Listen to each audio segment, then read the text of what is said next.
বন্ধুরা, আপনি কি জানেন আমরা মহাকাশের অতীতকেও দেখতে পারি? জেমস ওয়েব স্পেস টেলিস্কোপ আমাদের 13.5 বিলিয়ন বছর আগের মহাবিশ্বের ছবি পাঠিয়েছে। কিন্তু এটা কিভাবে সম্ভব? আমরা যে কোনো কিছু দেখি আলো দিয়ে, কিন্তু আলো এক জায়গা থেকে অন্য জায়গায় যেতে সময় নেয়। যেমন ধরুন, আপনি যদি রাতে টর্চ জ্বালান তাহলে আলো মুহূর্তেই দেয়ালে গিয়ে পড়ে, কিন্তু যদি আলোকে খুব দূরে যেতে হয় তাহলে তার সময় লাগে। আলো প্রতি সেকেন্ডে 3 লক্ষ কিলোমিটার পথ অতিক্রম করে।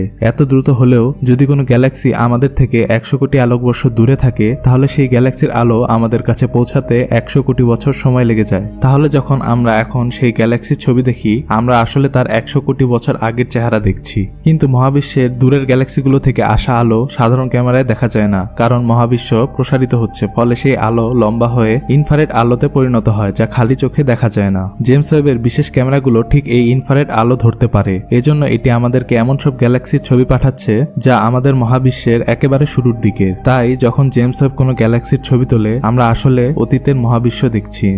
এগুলো হলো জেমস ওয়েবের তোলা কিছু বাস্তব ছবি।